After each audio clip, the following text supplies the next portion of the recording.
जनाब मूसा इब्न मुबरका की औलाद में से, यानी इमाम मोहम्मद तकी अलैहिस्सलाम की औलाद में से 40 लोग लेडीज जेंट्स मिलाकर सब एक जगह पर जमा थे। कहा यह जाता है कि पूरे छत को गिराकर सबको एक ही जगह शहीद कर दिया गया था। एक ही जगह 40 के 40 एक ही जगह पर छत को गिराकर सबकी शहादत हो गई कि वहाँ 40 कब्रें एक साथ वहाँ जरी के अंदर जो है बनी हुई है। अभी 2 साल पहले तकरीबन यहाँ पे जरी लग गई है। इससे पहले जरी वहाँ पे नहीं थी, खुली कब्रें थी। ये कब्रों की ज़ियारत होती, लोग छू सकते थे। यहाँ पे जो इधर कब्र है बड़ी ही मुकद्दस हस्ती है जिनका नाम है मूसा मुबरका। नाम मूसा है, लक़ब मुबरका है। क्यों पड़ा मुबरका इनका नाम? तारीख में 3 हस्तियां ऐसी मिलती हैं जो बुर्का डालकर, यानी जैसे लेडीज बुर्का डालती चेहरे पर नकाब डालती हैं, 3 हस्तियां ऐसी मिलती हैं जो चेहरे पर नकाब डालकर निकलती थी। क्यों? ताकि इतने हसीन और खूबसूरत थे ये लोग। एक अब्दुल्लाह बाहिर, चौथे इमाम के बेटे, जिनकी कब्र इंशाल्लाह जब सीरिया साथ में चलेगा आप लोग तो कब्रिस्तान है बाबू सगीर के अंदर, दमिश्क के अंदर सीरिया में अब्दुल्लाह बाहिर चौथे इमाम के बेटे, दूसरे मूसा मुबरका, तीसरे यहिया इब्न ज़ैद कि जिन्होंने सहीफे सज्जादिया को लिखा है, जिनकी कब्र मयामे में है। मयामे 2 है, एक अमेरिका वाला मयामे है गैर इस्लामी, एक मयामे ईरान के अंदर है, मशहद से तकरीबन 70 किलोमीटर की दूरी पर इस्लामी मयामे। यहिया इब्न ज़ैद कि जिनका मुख्तसर वाक़या आपको नेशबूर में भी मैंने सुनाया था, उनके भाई के जब बयां किया था कि उनकी कब्र वहां पे। ये 3 शख्सियतें ऐसी हैं जो चेहरे पर नकाब डाल के निकलती थी। अगर किसी जगह इन्हें जल्दी जाना होता था तो यह कि रश लग जाता था, बाकायदा तौर से रश लग जाता था, भीड़ लग जाती थी इन लोगों को देखने के लिए। बहुत ही हसीन और खूबसूरत गुजरे हैं। जो हजरात रिजवी सादात हैं, रजवी, जैसे मैं हूँ सिफ्त मोहम्मद रिजवी, और बहुत से रिजवी हमारे दरमियान मौजूद हैं, वो इनकी नस्ल से हैं। ये मूसा मुबरका की नस्ल से, जो रिजवी सादात हैं वो मूसा मुबरका की नस्ल से हैं।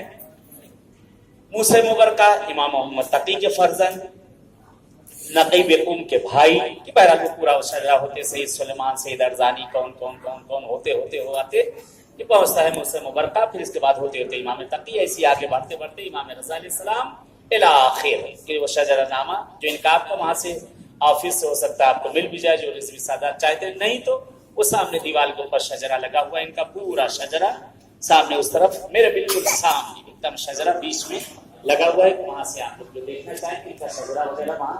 तो जो रिजवी सादात हैं, हरम इमाम रज़ा में एक बख्श, एक इदारा है वहां पर जिससे सिलसिले सादात रज़विया कि जो रिजवी सादात यानी इमाम रज़ा अलैहिस्सलाम की औलाद फकत एक, वो कौन? इमाम मोहम्मद तकी। इमाम मोहम्मद तकी ने वसीयत की थी मेरी जितनी औलादें हैं अपनी निस्बत मेरे बाबा की तरफ दें, यानी इमाम रज़ा की तरफ, अपने आप को रिजवी लिखें।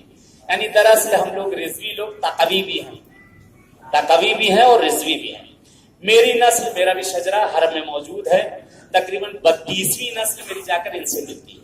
32वीं नस्ल। पहले अच्छा, इस जमाने में आजकल मामा रखना बड़ा आसान हो गया है। मामा रखना आजकल जो है आते हैं 1-2 साल रहे और उसके बाद मामा रख लिया गया। लेकिन पहले ये था कि कुछ हद थी, मुअय्यन थी कि उसके बाद मसलन एक किताब जिसे शरह लुमा की कहा जाता है कि वहां तक जब तक पढ़ ना लिया जाए तब तक हम मामा नहीं रख लेते, और एग्जाम होता था बाकायदा तौर से। हम लोग को याद उस वक्त नमाज के लिए, यानी पहले इंडिया में लोग पूछते थे नमाज की इजाजत आप पास है या नहीं है। बात वो सही कहते थे, पहले इजाजत दी जाती थी नमाज की। 12-14 साल तक मशहद में, मैं अभी वहीं रहता हूँ, कि नमाज हम लोग पढ़ाया करते थे। तो वहाँ मस्जिद में नमाज जमात जहाँ, तो वहाँ बाकायदा वो इजाजा मांगते थे कि नमाज पढ़ाने के आपके पास इजाजा नामा मौजूद है, नमाज पढ़ाने के, पढ़ा रहे हैं ऐसी। अब मामा जब रखना था, आयतुल्लाह मरवारी ने पहला जो मेरा मरहूम आयतुल्लाह मरवारी, तो आयतुल्लाह बहजत जो यहाँ में थे जिनका इंतकाल हो गया, कि जब अब मामा रखना था मुझे जब पहली मरतबा, तो आयतुल्लाह मरवारी के पास गए चंद लोग मदरसे इमाम बाकर में मशहद में जहाँ लोग पढ़ते थे। मामा रखने में उन्होंने कहा कि मैं ये मामा रखूंगा, लेकिन मेरी शर्त यह है कि शजरा आपका होना चाहिए, सैयद साबित हो तो मैं रखूंगा, मगर ना ये मेरे ऊपर शरई जिम्मेदारी है। यहाँ आयतुल्लाह मरशी थे इल्म नसाब में دو عالم ایسے گزرے ہیں, ایک آیت اللہ مرشی نجفی مرحوم اور ایک آیت اللہ خوئی, خدا غریق رحمت کرے کہ ایسے دو عالم علم نسب, علم نصاب میں نسب یعنی جو شجرے وغیرہ ہوتی ہیں, کہتے ہیں آیت اللہ مرشی کے یہاں اگر کوئی امامہ رکھانے جاتا تھا, اکثر ہوا ہے کہ غیر سید وہاں گیا ہے, انہوں نے کالا امامہ رکھا اس کو. سادات جو ہیں وہ کالا امامہ رکھتے ہیں, غیر سادات سفید امامہ رکھتے ہیں. تو انہوں نے بہت سے سادات تھے, انہوں نے کالا میں کہا کہ آپ نے میرا امامہ کہا کہ تم سید نہیں ہو. تو کہا آپ کو کیسے معلوم؟ کہا یہ کیوں میں بتاؤں, جا اپنے آبا و اجداد سے جا کر تحقیق کرو, میں نے اتنا بتا دیا ہے, اب بقیہ جا کے تم تحقیق کر کے تم کیا ہو. کتنے ایسے تھے کہ جو گئے سفید امامہ رکھوانے کے لیے, ان کو نہیں معلوم تھا, انہوں نے کہا کہ تم سید ہو, جا کر اپنے آبا و اجداد سے پتا کرو, اپنے خاندان والوں سے, تم لوگ سادات ہو اور اپنے تقیے میں رہ گئے ہو. یعنی ایسا بھی بہت ہوا. بہرحال امامہ رکھانے جب گئے ہم تو تقریباً 4-5 سال ہو چکا تھا, یہاں شرع لما ختم ہو چکی تھی. اب شرط ہوئی کہ کچھ سینئر تھوڑا سا ہو گئے تھے 5 سال میں کہ امامہ رکھا جائے. تو امامے کے لیے گئے تو انہوں نے یہ شرط رکھ دی, اب کروں کیا. والد مرحوم اس وقت زندہ تھے, والد صاحب کو بہرحال اس زمانے میں فون کرنے کے لیے صبح جمعے کے دن فون کیا جاتا تھا, سویرے سے لائن لگتی تھی.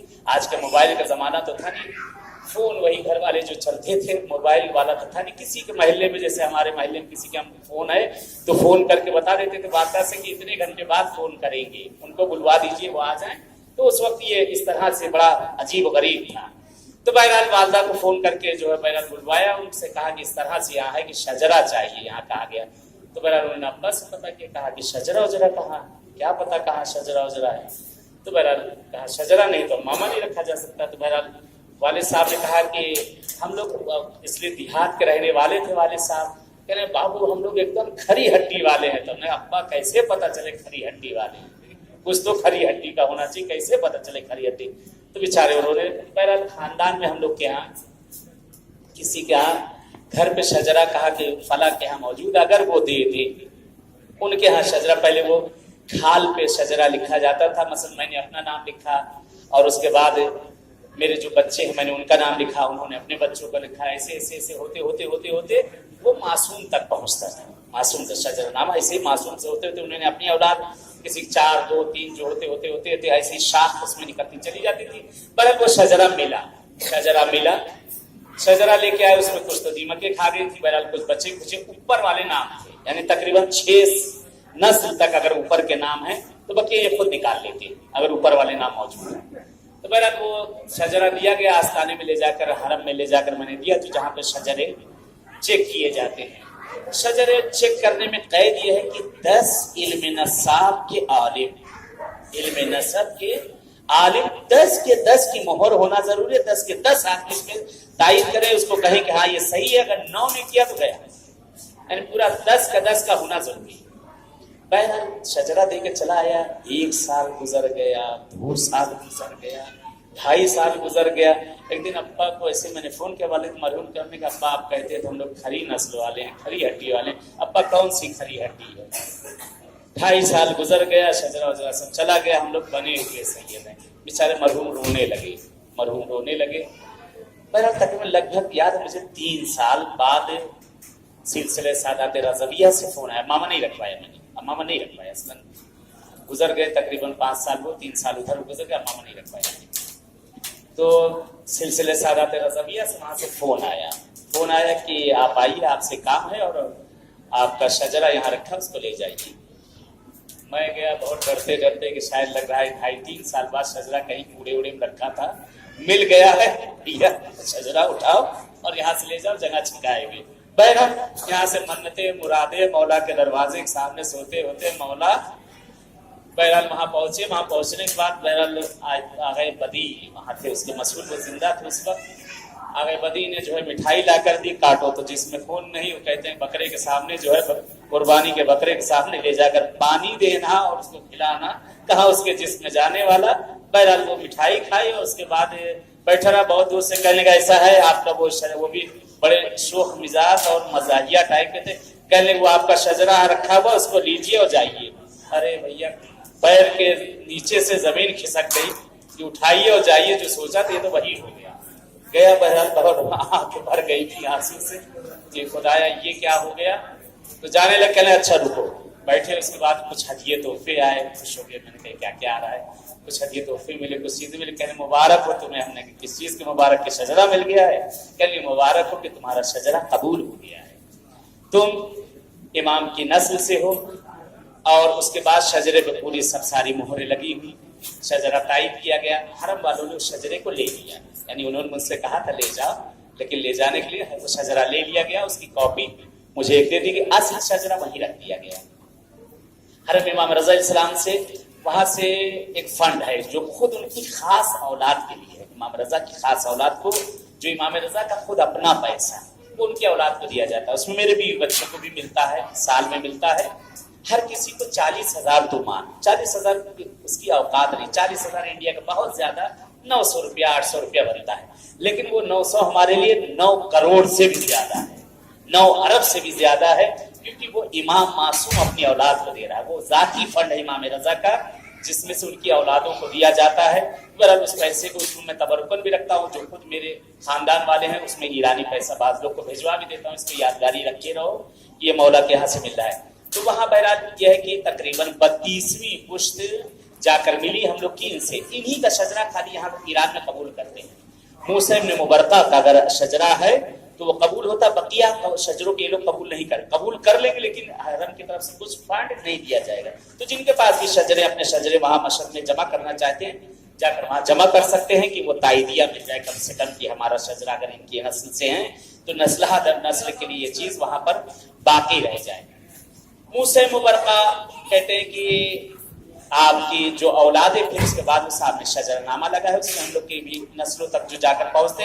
7 औलादे गई हैं इमाम रजा की हिंदुस्तान के नकीब कुम की औलादे थी, 7 औलादे गई हैं। उसमें सैयद अरजानी और अपने यहाँ नाम बदलते गए उनके हिंदुस्तानी टाइप के, सैयद लाल मोहम्मद हैं, लाल और सैयद भिखारी हैं, और कौन कौन कौन, लेकिन जो मेन थे सैयद सुलेमान और सैयद अरजानी, ये अकबरपुर के पास जिनके मजार बनी हुई है, सुन्नी हजरात के हाथ में है, कि वहां सब लोग उनका उरूस निकलता है और क्या कहते, वो हम लोग के जद है, वो अजदाद हम लोग के असल जो है कि जिनसे हम लोग की नस्ल कि ये यूपी वाला पूरा एरिया जो है, ये इधर आपका फैजाबाद, अकबरपुर, ये सादात रजवी आते हैं, इसमें सैयद सुलेमान, सैयद अरजानी, ये सब उधर के आ जाते हैं। फिर आजमगढ़ वगैरह का एरिया है, ये कश्मीर का एरिया है, हल्लौर का है, ये सब अलग अलग वही 7 नस्लें जो वहां गई हैं कि उन्होंने वहां पर शादियां की और वहीं पर रहे और नस्लें वहां से इनकी बढ़ती चली गई। आपकी तरफ भी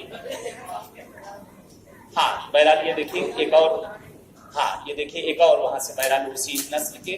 तो ये जो है बहरहाल ये है कि वो नस्ल उनकी बढ़ती गई और वही औलादें उसी जगह पर जाती गई, फिर वो तब उनके औलादे दर औलाद होती चली गई। असल बहस यहाँ पे आई, यह मूसा मुबरका बहुत साहिब एजाज साहिब करामत है। एक वाकया बयान करो, यहाँ से चलते हैं इंशाल्लाह।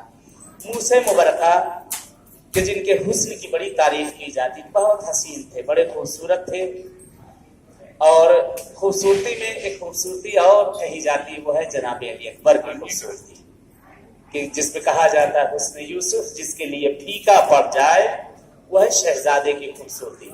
उनमें से कुछ खूबसूरत ये लोग भी थे, हसीन थे। मूसा मुबरका आपके एक पड़ोसी, यही पीछे हुसैनिया है, वही बात चल रही थी, हुसैनिया के पास यहीं पे एक मोहतरमा रहा करती थी, उनके एक बेटा पैदाइशी या बचपन में उसके आंख में चोट लगी, आंख पूरी उसकी सफेद हो गई। सफेद होते अभी बचपना था, लड़का 7-8 साल का बच्चा, मदरसे जाता था, सब बच्चों से छेड़ा करते थे, चिल्लाया करते थे। एक आंख उसकी सफेद और एक आंख उसकी सही, एक आंख से उसे नूर उसमें कुछ न था, आंख थी मगर नूर न था, सफेद हो चुकी थी। धीरे धीरे इस बच्चे की आंखों में कहते दर्द शुरू हो गया, धीरे धीरे बच्चा बड़ा हो रहा है, 10-12 साल का बच्चा हो चुका और आंख में उसके दर्द बढ़ता चला जा रहा है। माँ ने ले जाकर दिखाया, डॉक्टरों को दिखाया, डॉक्टरों ने कहा ऐसा है कि इसकी दूसरी आंख का भी नूर जा रहा है, दूसरी आंख का भी नूर जा रहा है, इसकी आंख का ऑपरेशन करवाया जाए, इसकी आंख को निकलवा कर शीशे की आंख लगवा दो कि आंख निकल जाए, ऐब भी ना लगेगा। तो बात ही माँ का दिल था, तड़प गई, कहती मैं अपने बच्चे की आंख को निकलवा दूं, ये ऐब जिंदगी भर का ऐब रहेगा, क्या कहेंगे, जहां से भी गुजरेगा मेरा बच्चा लोग उसे यही कहते रहेंगे, उसको ताने देंगे, गलत नाम से उसका नाम बुलाया जाएगा। बहरहाल माँ थी, दिल टूट गया माँ का, आती है इस जरी को पकड़ती है موسیٰ مبارکہ کی زری کو پکڑنے کے بعد کہتے ہیں بہت ہی صاحب کرامت ہیں یہ، ان کے ہاں جو مانگا جاتا ہے وہ ملتا ہے، بہت صاحب اعجاز ہیں، ان کے واقعات معجزات بہت سے لکھے گئے، کتابیں یہاں سے چھپی ہیں ان کے لیے زندگی نامے میں ان کے۔ کہتے ہیں بہت زیادہ آئی ماں گریا کرتی ہے، روتی ہے، ڈاکٹروں نے کہا اسے تہران لے کر آیا جائے اور اس کی آنکھ نکالی جائے۔ یہ جانے سے پہلے ماں آتی ہے، اپنے بچے کو یہاں گروی کرتی ہے اور یہاں سے دعا کرتی ہے کہ میں اپنے بچے کو لے جا رہی ہوں، لیکن میرے بچے میں جو عیب ہے، اگر واقعاً آپ امام کی اولاد ہیں تو میرے بچے کو صحیح کر دو، اگر آپ امام کی اولاد ہیں تو میرے بچے کو صحیح کر دیے، میں اپنے بچے کو یہاں سے لے کر جا رہی ہوں۔ کہتے ماں لے کر گئی، یہاں سے جاتی ہے تہران اور آپریشن روم میں اس کو لے جایا گیا۔ لے جانے کے بعد آپریشن کی تیاری کی جا رہی ہے اور اس کے بعد ڈاکٹروں نے اس کی آنکھ کو کھولا، چیک اپ کیا، پھر اس کو نکال دیا، وہاں سے سب کپڑا وپڑا اتار کے باہر چلے آئے۔ کہتے ہیں ماں باہر بیٹھی، کہا آپ کے بیٹے کا آپریشن نہیں ہو سکتا۔ کہا کیا بات ہے، کیوں، کیا کوئی بہت زیادہ سیریس حالت؟ کہا نہیں، ابھی کچھ نہیں بتایا جا سکتا، لیکن آپ کے بچے کا آپریشن نہیں کیا جا سکتا۔ وہاں سے دوبارہ اس کو چیک اپ کے لیے بھیجا گیا، چیک کیا گیا، پھر دوبارہ چیک اپ کے لیے بھیجا گیا، چیک کیا گیا۔ چیک کرنے کے بعد ساری رپورٹیں آتی ہیں، اس کے بعد ڈاکٹر دیکھتا، کہتا اپنے بچے کو آپ لے جائیے، آپ کے بچے کو آپریشن کی ضرورت نہیں۔ ماں تھی کہتی ہے کہ آپ نے تو کہا تھا آپریشن کرنے کے لیے، کیوں میرے بچے کا آپریشن نہیں کریں؟ پھر کیوں کروانا چاہیے تم اس کا آپریشن؟ اس کی آنکھ تو پہلے سے بھی زیادہ اچھی ہے، اس کی آنکھ میں نور پلٹ آ چکا ہے، نور واپس آ گیا ہے، آنکھ بالکل صحیح کی صحیح ہو چکی ہے۔ ماں اندر پہنچی تو کیا دیکھتی ہے، وہ سفید آنکھ دوبارہ جس طرح سے آنکھ ہوتی ہے اسی طرح تبدیل ہو چکی ہے، اور آنکھ اس کی پلٹ کر ویسی کی ویسی آ چکی ہے۔ پوچھتے ہیں ڈاکٹر کہ آپ نے کیا کیا؟ کہا میں کروں کیا، میرے یہاں ایک پڑوسی رہتے ہیں امام کے فرزند، میں انہی کے پاس اپنے بچے کو گروی کر کے آئی تھی اور انہی سے کہہ کے آئی تھی میں اپنے بچے کو لے کر جا رہی ہوں، اگر آپ واقعاً امام کی اولاد ہیں تو میرے بچے کو صحیح کر دو۔ یا جدہ، ہم بھی آپ کے دروازے پر آ کر بیٹھے، یہ میری مائیں اور بہنیں آ کر بیٹھی ہیں، میرے بھائی بیٹھے ہیں، کل کا ایک آخری دن ہے، پرسوں روانگی ہے، آپ کے دربار میں آ کر بیٹھے، آبرو رکھ لو، عزت رکھ لو ہم سب کی۔ یہ سب حاجت مند ہے، مجھے نہیں معلوم کہ ان کے دلوں میں، کس کے دل میں کون سی حاجت ہے، کس کی کون سی تمنا ہے، مجھے نہیں پتا کس کے گھر کون سی مشکل ہے، کون سی پریشانی ہے۔ آپ کو قسم دیتا ہوں آپ کی جدہ زہرا کے شکستہ پہلو کی، آپ کو واسطہ دیتا ہوں آپ کے پھوپھی زینب کے نیلے بازوؤں کی، آپ کو واسطہ دیتا ہوں سکینہ کے نیلے نیلے رخساروں کی۔ یہ جو مومنین، یہ حضرات، یہ میری ماں اور بہنیں، میرے بھائی، میرے دوست جو اس جگہ پہ سب آ کر بیٹھے، ان سب کی جو شرعی حاجتیں انہیں عنایت کر دیں۔ آپ کو واسطہ دیتے ہیں آپ کے جد اعلیٰ امام رضا غریب کا کہ ایسے حضرات جو کہ بے اولاد ہیں انہیں صاحب اولاد کر دیں، جنہیں اولاد دی ہے انہیں نیک و صالح بنا دیں، جنہیں اولاد دی ہے جو اپنے بچوں کے رشتوں کے لیے پریشان ہیں انہیں برابر کے رشتے عنایت کر دیں۔ آپ کو واسطہ دیتے ہیں آپ کے جد کا، دعا کریے کہ ہمارے زمانے کے امام کا جلد از جلد ظہور ہو جائے اور ہم سب مولا کے ظہور میں شامل ہو جائیں۔ جو مریض و بیمار خاص طور سے بیان چند آخر میں ہمارے اس وقت مریض و بیمار ہیں، بہرحال اس سرزمین پر صحیح و سالم آئے تھے، اب یہاں سے وطن پلٹ کر جا رہے ہیں، تو کم سے کم وہاں پلٹ جانے کے بعد اسی طرح واپس نہ جائیں۔